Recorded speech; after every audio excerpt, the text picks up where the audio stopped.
The dog didn't mean to get lost. That's the strange part. He wasn't running away. He wasn't chasing danger.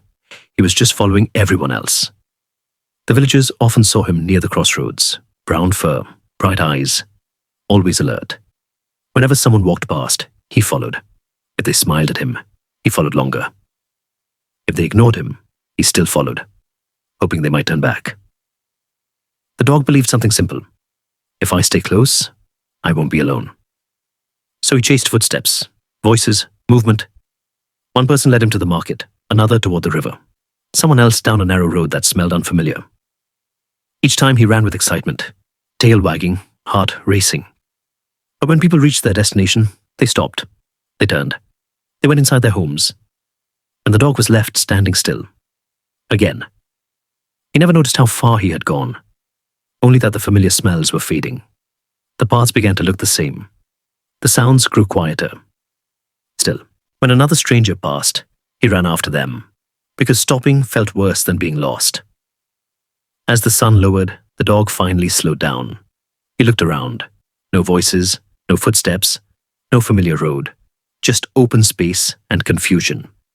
For the first time that day, the dog stopped chasing, and that's when he realized something he hadn't noticed before.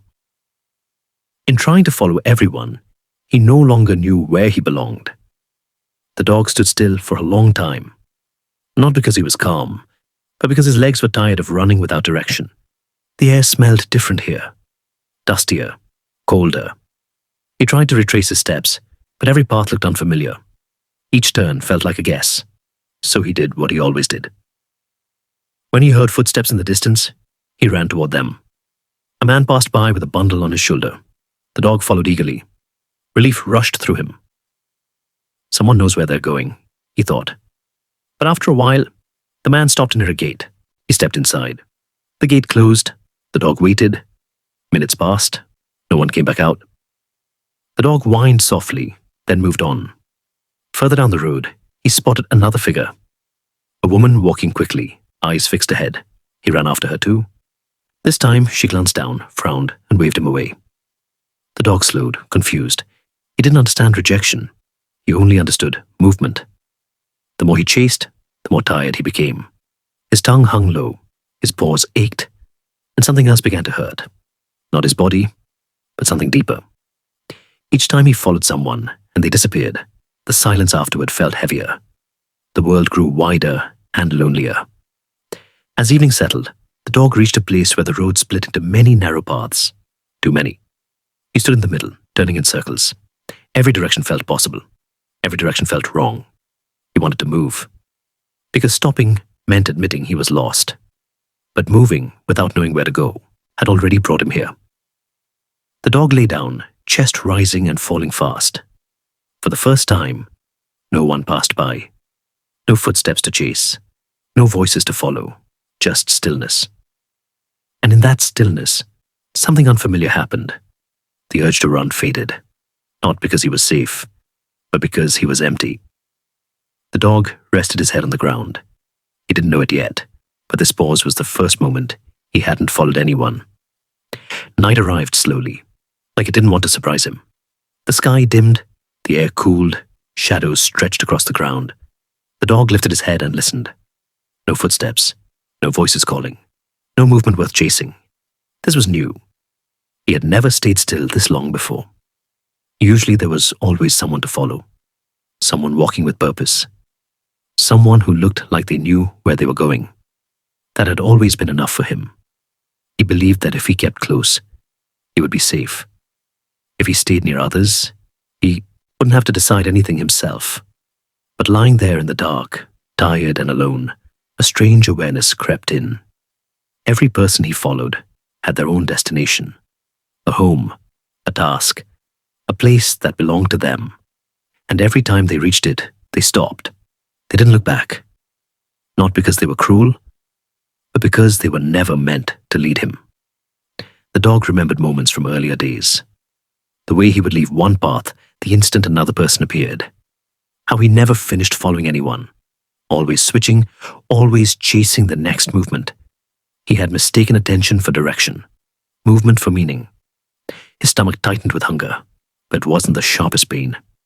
The sharper pain was realizing something he had avoided his whole life. He had never chosen a path of his own. He had only borrowed pieces of other people's journeys. The dog slowly stood up and walked a few steps forward, then stopped. For once, there was no one to follow. The road in front of him didn't promise anything. It didn't pull him forward. It just existed. That scared him. Because choosing meant risk. Choosing meant being wrong. Choosing meant being alone with the consequences. Following had always felt safer. If he ended up somewhere unfamiliar, he could blame the person he followed. But now, there was no one else to blame. He sat down again, breathing heavily. In the distance, he heard a faint sound. A bell maybe, carried by the wind. Not close enough to chase blindly, just enough to remind him the world was still there. The dog looked back the way he had come. Every road behind him looked the same now. He couldn't tell which one led home. And that's when it hit him fully. Not as fear, but as clarity. Chasing everyone hadn't brought him closer to belonging. It had pulled him farther away from it. He had followed so many people that he had lost the one place that mattered. The place where he started. The dog curled up slightly, conserving energy. He didn't move toward the sound. He didn't run after imagined footsteps. He waited. Not because he knew what to do next, but because he finally understood what not to do. For the first time in his life, he wasn't chasing.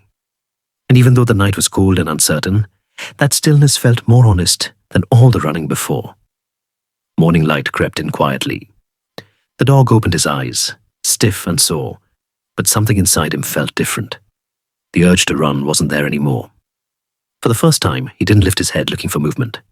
He listened instead. Birds rustled in the bushes. Leaves shifted in the breeze.